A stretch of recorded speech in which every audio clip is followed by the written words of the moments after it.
Welcome to Advance, the official podcast of the Worldwide Pentecostal Fellowship.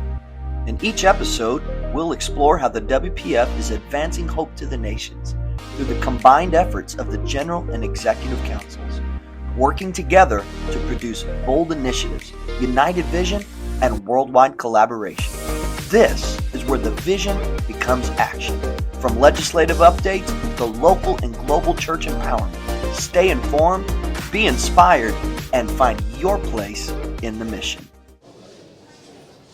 Hello, everybody. We're excited to be back together again here at the Advance podcast, representing the initiatives of the departments here of the WPF and also the initiatives that we've passed through legislatively, through the General Council and the collective body.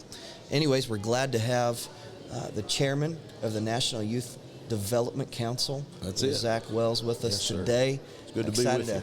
Get you with us today, and we want to talk about the exciting things that they're doing in the youth department. Just about a month and a half ago, we had Peak, probably one of the greatest peaks that we've ever experienced. Yes, sir. And can you talk a little bit about the attendance, the spirit, the effect of it this year? Absolutely. So it's good to be with you, Brother Narlot. Thank you for having us on.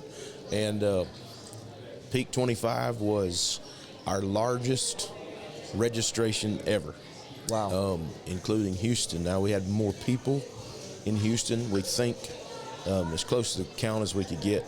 This year was right at 5,000. We had 4,585 passes registered. Yeah. So, and that doesn't count children under the age of 12. So close to 5,000, we figure. So that's amazing. Great week. We had a great preaching this year. Preaching was absolutely phenomenal. Yes. And yes. all the speakers did incredible.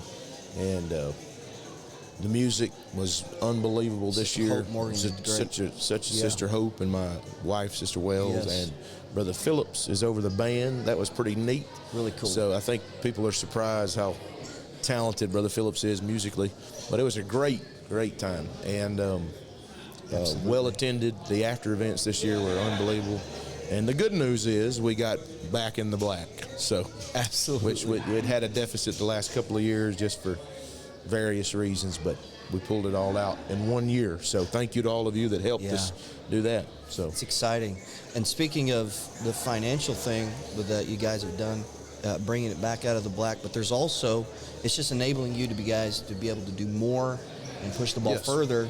But we have initiatives that you guys have pushing out as the Youth Development Council. So we launched at Peak this year, the 12-12 Challenge. And so it's kind of a crowdfunding, youth-driven fundraiser, basically.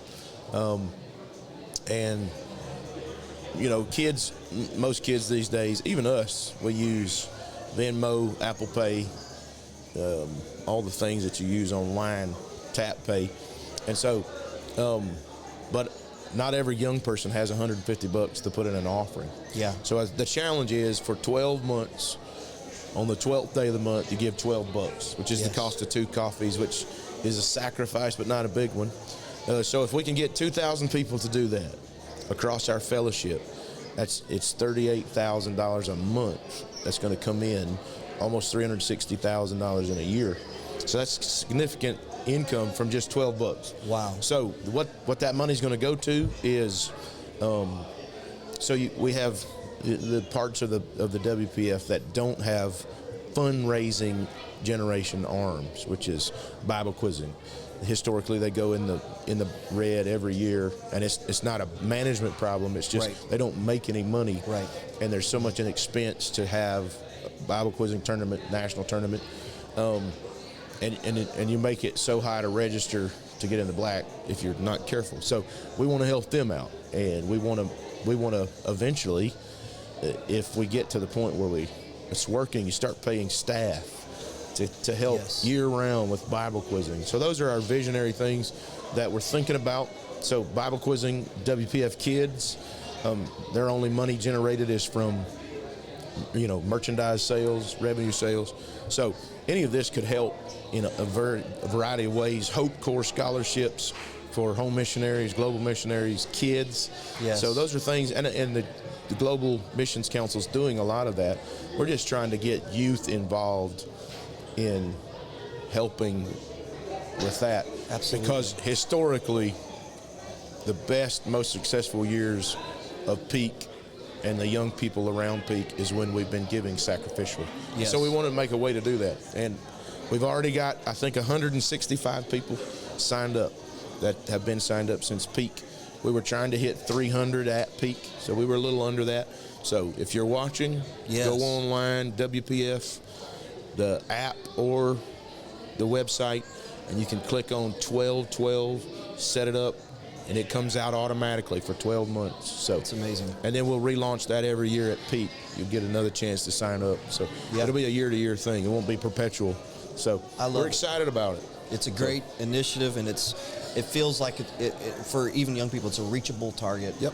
Very easy to attain to. It's 2 cups of coffee. Yeah. 2, or maybe 1, depending Yeah. on how you like your coffee. Worth So the sacrifice. That's exactly right. So Amen to that.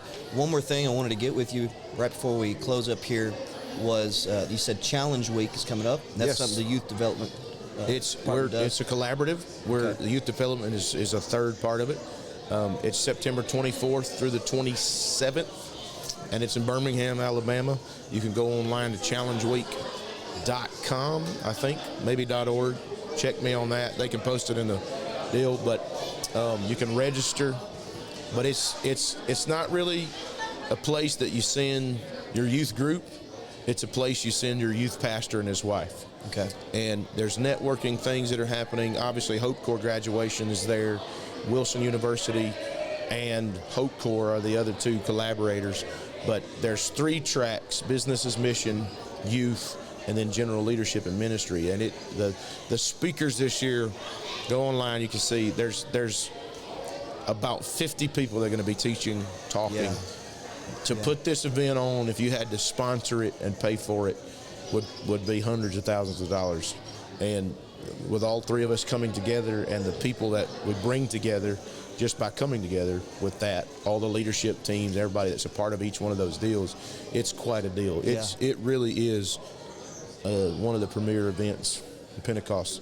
I know it's 2 weeks after Summit. We're not trying to compete with Summit. That's just the only date that seems to work in our crazy world. But you would do yourself a great favor by being at Challenge Week. Sending all of your leadership, anybody that's involved in your leadership at church, send them to Challenge Week. And one other thing for Hope Corps, if you have ever been through Hope Corps and you never were able to go on an ITW, I know COVID messed a lot of people up. Some people got married and things happened.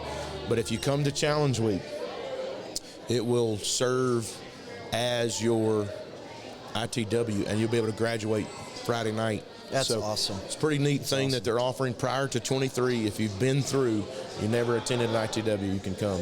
It's such a good deal. Pretty cool. Well, awesome. So, We got great things taking place. Yes, sir. The Youth Development Council. And thank you, Brother Wells. I appreciate thank you, it. Brother Narlot. Thank you. I Absolutely. enjoyed it. Thank you guys for joining Advance. We're just trying to keep everybody on top of the great things that are taking place. God bless you. Looking forward to the next time. Amen. Thank you for joining us on Advance. Stay connected with us by subscribing to our channels on Spotify, Apple Podcast, and YouTube. Please share and leave a review so others can be inspired to join the movement. Until next time, let's continue advancing hope to the nations together.